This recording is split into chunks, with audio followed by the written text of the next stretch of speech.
Earl Sweatshirt, third studio album, some rap songs. Man, Earl is one of my favorite hip hop artists without question.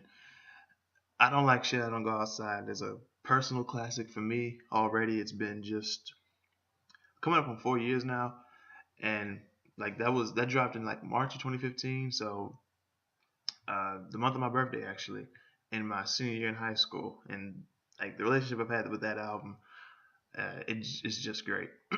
Whether I'm listening to it in the car because I had to get the physical for that, or just on my phone or on the internet, well, on my laptop, on my phone, anywhere I can really listen to it. Like it's still essential to this day, and it's going to be.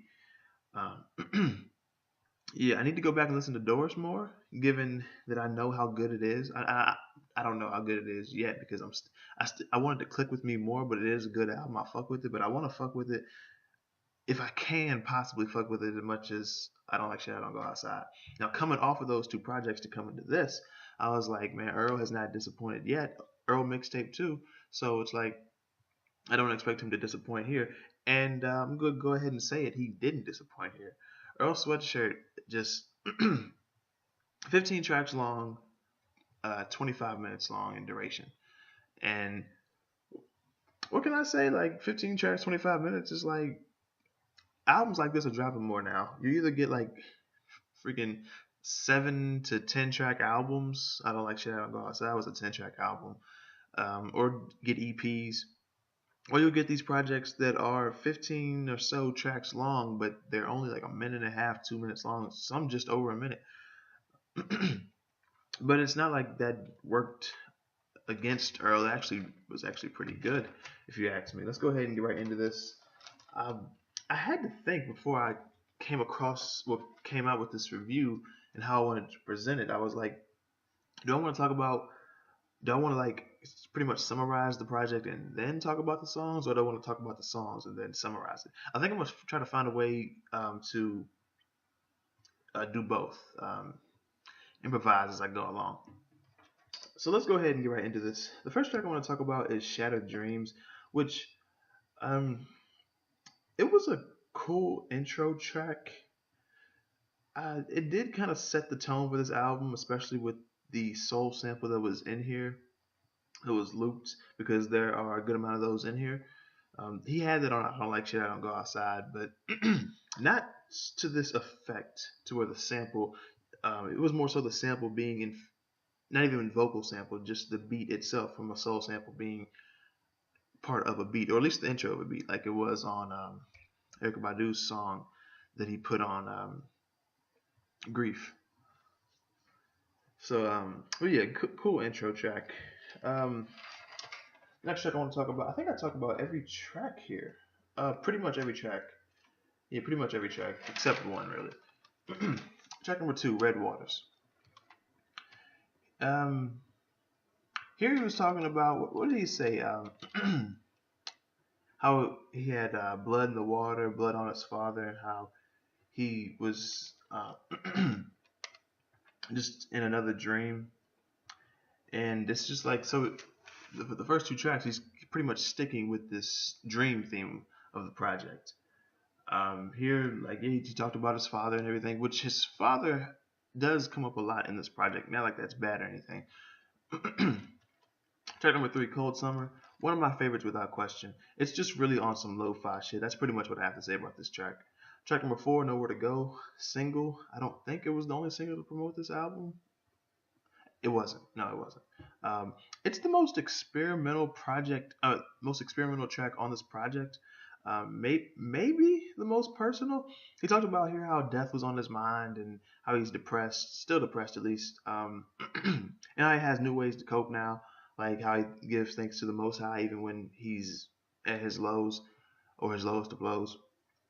So, still Earl's depressed, which, not to knock, like, depression is a serious thing, not to knock on it, but it's, I see growth here, but he's still dealing with depression, which, like, that's not a knock against him or anybody who goes through depression or has mild depression or seasonal depression, any form of depression.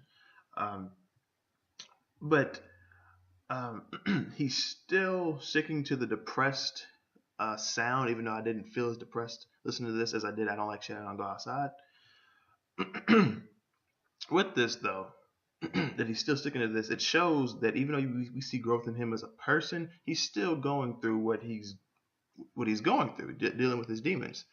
Uh, but here though, so he's still talking about being depressed on this album, of course, not just this song, but it doesn't hit me. It's still good, but it just doesn't hit me the way on I Don't Like Shit, I Don't Go Outside. Like, it was a more dark vibe. This is a more melancholy vibe, if you ask me. But I fuck with it though. I wouldn't want to get more dark vibes after just coming off I Don't Like Shit, I Don't Go Outside. Track number 5, December 24th. The Bad Acid was the demo to this track, I believe. It actually gives me I Don't Like Shit, I Don't Go Outside vibes because he just keeps just the beat somehow, and he just keeps rapping and rapping, which not a problem. Earl's one of the best. And shout out to Denmark Vesey for composing this track. He had an EP earlier this year, which I thought was pretty damn good, actually. Though, let me not say actually, he's the shit. So, track number 6, On the Way. What I pretty much have to say about this track is that I love the soul sample here. Track number 7, The Mint, featuring Navy Blue. I believe this was the second single and probably the last single to promote this project. It was cool. Earl was just he sounded like he was having fun here. Navy Blue had a cool verse, but Earl pretty much sounded like he was having fun here. He kind of sounded out of it, especially towards the end. Like, he was just, it sounded like my nigga was just zooted. Like, for real. But yeah, track number 8, The Bends. Actually, yeah. Here Earl was talking about how him and the boys have come a long way from being like a jack of all trades and dealing niggas a handful, and now they're seeing handsome checks. So it was a song. At least he talked not about the come up, but he at least talked about the come up and like how far he's come at least. Track number 9, Lucy. Like, not a bad track at all, but not even the least memorable. Just not much really to say about it for some reason. Track number 10. Okay, I hope I'm pronouncing this right. Azukar. Here he talks about depression again, but overcoming it. How he's going through it, like prayers in the night sky, and living life like a nigga got a price on his head, would put a price on his head.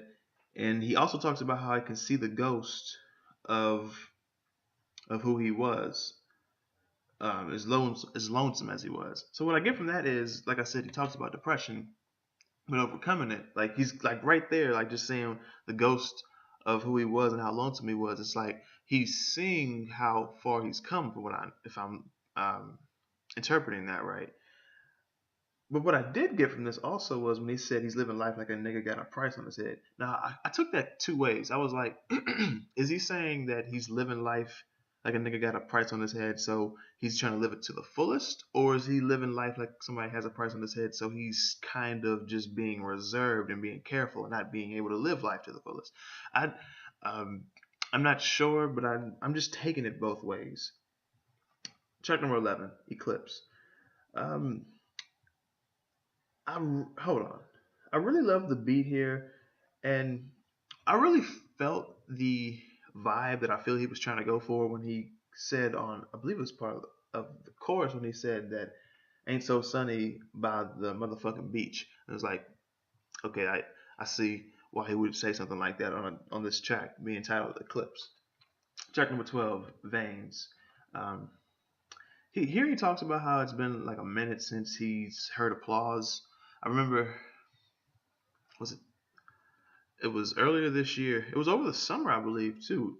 Late spring, early summer, that he had to cancel a tour he was going to do because of depression and everything. So it made me think about that. But yeah, he was saying it's been a minute since he heard applause, and how he was standing on a star and thinking about how he wasn't a star and how he sometimes wanted to call it off. And yeah, like, Earl, man. Track number 13, Playing Possum. It's the most personal track on here, and Earl doesn't even say anything. It's his mother speaking about him and his father reading what I found out was a poem of his. and come to find out that his father passed in January of this year in 2018. So he couldn't send his father this album to get his approval, and he was just gonna drop it anyway without sending it to his father. From what I understand, he would have been like, "What did he say?" I read this off Genius. He said that he would have told his father to just cease and desist. Man, but that's fucked up though, man. That is terrible.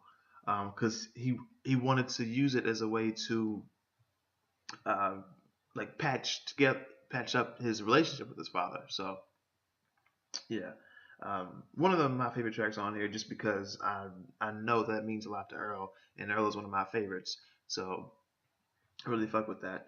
Track number 14. Here again, he speaks on depression and his father passing. He really much just said like they didn't really wait to put him in the casket and put him in the ground. Like they were quick about it. Not like I don't think he was trying to say it not like with a disdain for the people, but he was just that's what happened. And I wanted to when I was listening to this, I had to listen to this a few more times, more than any other track that I listened to on here. Like I listened to this forward, like in normal order, and then listened to it backwards a few times too. This album, but with this track, I had to listen to this over and over because I was like, what do I want to say about this track as far as the sound? Because that's pretty much what I get from. Well, that's what else I get from this track.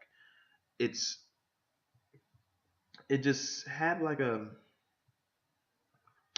I was gonna say that it sounded distorted when I first heard it, but after listening to it more and more, I get vocals, these vocals add or plus effects and TK filter V2 effects.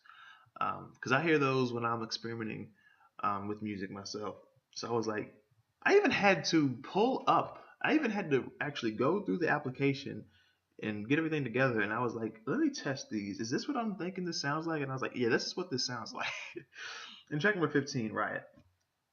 Not really soul, I would say, but just a jazz funk outro that was just over a minute long, I believe.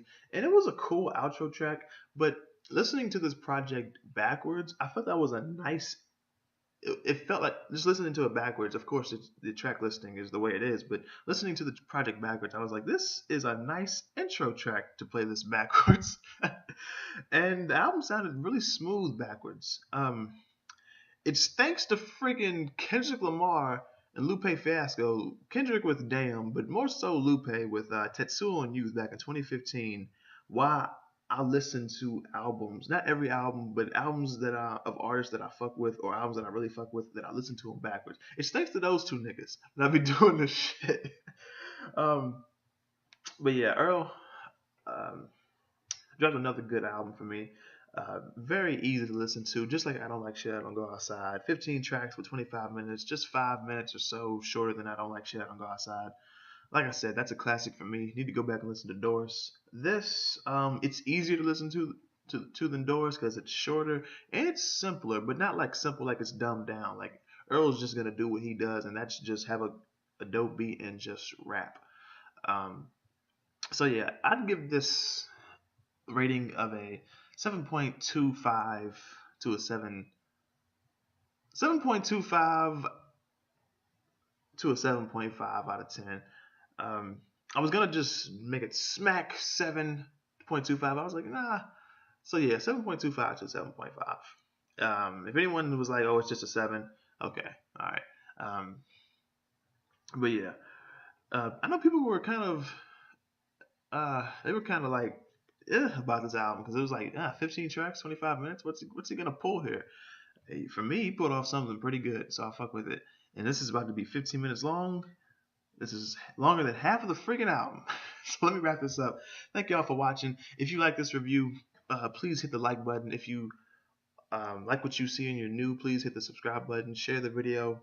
Subscribe to the channel if you're new and you like the content that you see. Also, be sure to check the description so you can see all these links that I have down there from my social medias to a lot of things. You'll find something down there to click, I'm sure. Even my PSN tag is down there. Yeah, and that's pretty much it. Thank you guys for watching. Oh, and if you haven't heard this, definitely check it out because it's freaking Earl Sweatshirt. And if you want to hear some rapping and you don't know who Earl Sweatshirt is, you're just getting into it, Earl's one of the best to start with. And that's pretty much it. Thank you guys for watching, and I will see y'all next time. Oh shit! What the? There we go. See,